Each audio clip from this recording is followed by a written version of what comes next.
Alright, hi everyone, good morning. This is a little late, I'm sorry. I thought I would get reviews done yesterday on Thursday early enough in order to do this beforehand so that I could upload it Thursday night and then Friday you get a video, and now it's 10:22 on a Friday and I'm just barely getting to this book. I needed breakfast and coffee. Don't judge. This is for Max. Thank you, Max. It's chapter 9, Calling on Dragons, in which the expedition leaves the Enchanted Forest at last. The rest of the cats, even Jasmine, followed Morwen and Scorn through the house and out into the front porch. Kazul was standing in the center of the yard along with Telemaine and Killer. The donkey was still floating a good 6 inches above the ground and looked extremely uncomfortable. Standing beside him was Mendenbar, who was frowning ferociously, and Cimmerian, who seemed to be trying to suppress a satisfied smile. With some dismay, Morwen noted that Cimmerian now had a small pack slung over one shoulder and a slim sword belted to her waist. The cats flowed across the yard and converged on Kazul, making little noises of satisfaction. All 9 of the cats scrambled up the dragon's sides.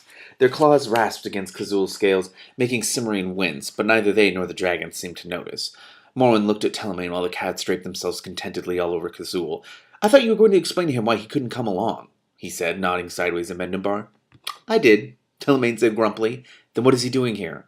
"Making trouble," Scorn suggested, from a comfortable perch on Kazul's left shoulder. "He better not be," Trouble said. "That's my job." He stretched himself full length along the lower part of Kazul's neck, beside her spinal ridges, his tail and one front paw dangling lazily.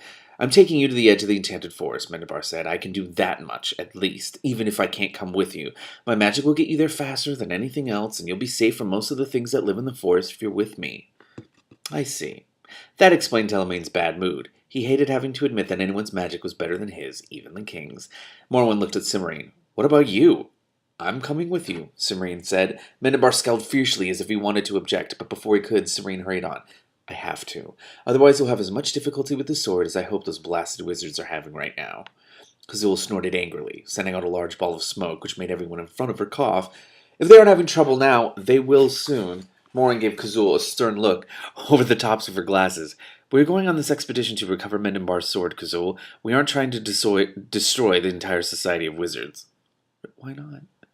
"Yet." "Oh, yet," said Trouble. "You be quiet or I'll leave you at home," Morwen said. "Now, would someone explain to me just why Cimmerian has to come along?" "Resonance and half-hard deflection mechanisms," Telemaine said, "which are as clear as mud," Kazul put in. Telemaine looked annoyed. "I wasn't talking to you. Morwen understands what I mean." "Most of the time," Morwen said. "I think he means that Mendenbar's sword is painful to touch, unless you happen to belong to the king's family," Cimmerian said. "And the longer it stays outside the forest, the harder it is to handle." "The deflection increases exponentially," Telemaine said. "Rather like the magic leakage we discussed earlier, only the defense spells won't slow down the deflection. By this time it is undoubtedly past the transfer resonance point. So the Society of Wizards can't use the sword against us," Morwen smiled grimly. "Good. I'd been wondering about that." "Unfortunately, you can't use it either," Cimmerian said. "If Telemaine is right about the timing, and I am, then in a day or two, nobody but a member of the royal family will be able to pick up the sword at all, much less carry it back to the Enchanted Forest. Since Mendenbar and I are the only members of the royal family right now, and since Mendenbar has to stay in the forest, you have to come with us to retrieve the sword," Morwen finished, raising an eyebrow. "I see."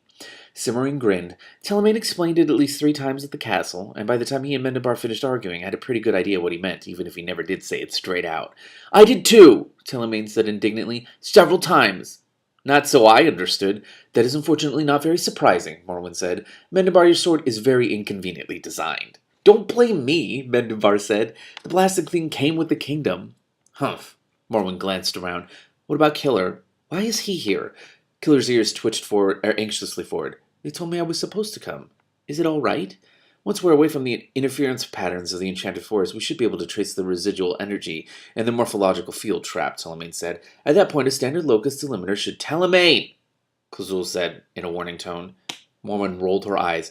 "He thinks we can use what's left of the size-changing spell on Killer to find the wizards. But are you sure there's enough, Telemaine?" "I can't tell until we're out of the forest," Telemaine said. "The interference—" He glanced at Kazul and stopped.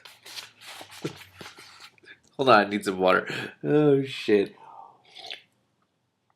"Ah, I understand," Morwen said. "But remember, bringing him along was your idea, so you're responsible for keeping him out of trouble. And he better do a good job," Trouble said. "If that overgrown blue idiot steps on my tail, he'll wish he'd never left his rabbit hole." "I already wish I'd never left my hole," Killer said. "Rabbits aren't supposed to have adventures. Our temperaments aren't suited to them." Are people going to stand around talking all day? Kazul said pointedly. Are we going wizard hunting?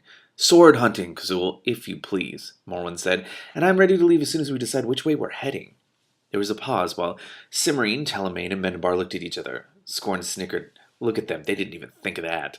The central office of the Society of Wizards is in the Brown Forest, Telemaine said at last. We should probably start there.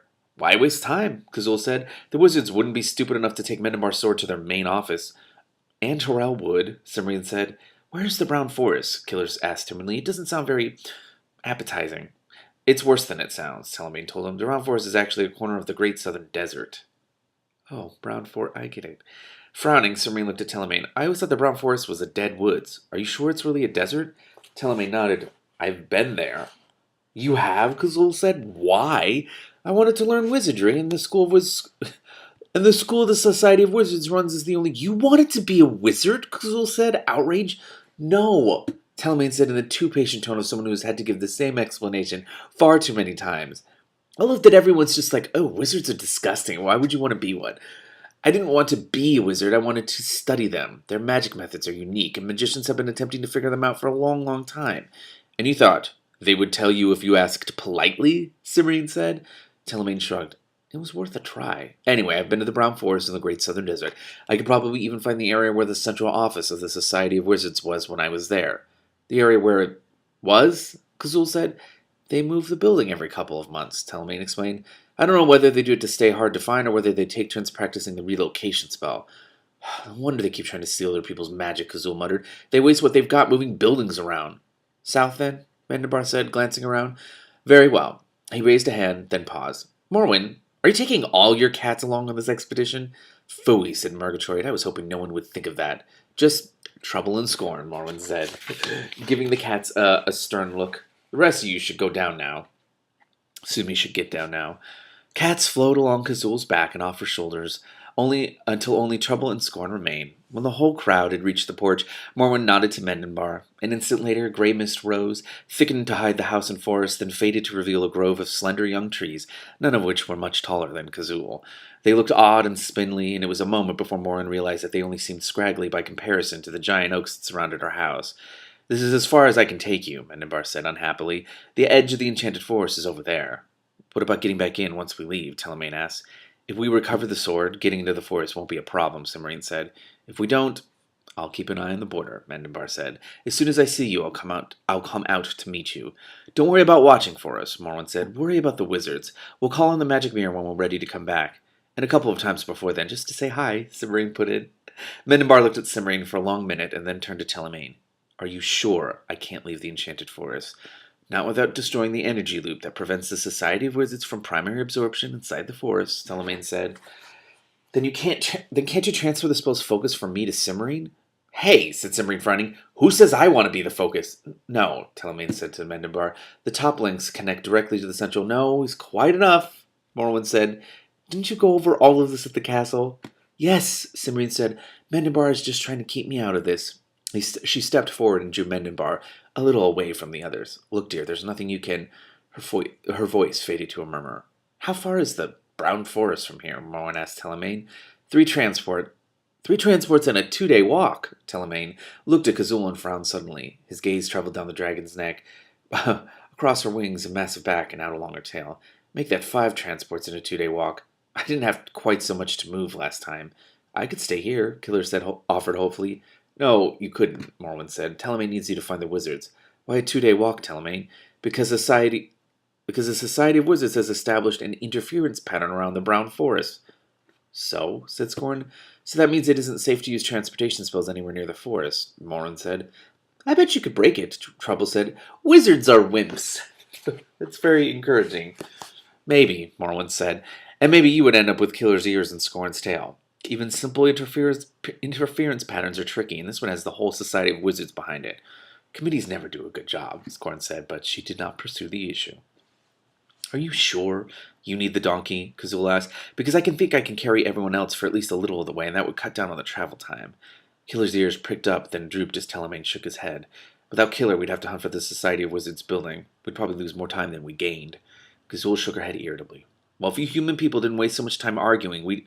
Oh, good. Cimmerian's finished. Sassy dragon. Turning, Morwen saw Mendenbar and Simmering coming toward them. Mendenbar's expression was even more unhappy than before, and Simmering looked equally sober. Ready to go? She asked, as they reached the group. Whenever you are, Telemaine replied. Simmering, said Mendenbar. Don't start, Simmering said in a gentle tone. One of us has to go, and you can't. Telemaine and Morwen weren't with you. I'd say let the wizards have the blasted sword, Mendenbar muttered. It isn't worth the risk. Telemaine and Morwen, Kazul muttered. What am I, diced troll food? Simmering kissed Mendenbar's node.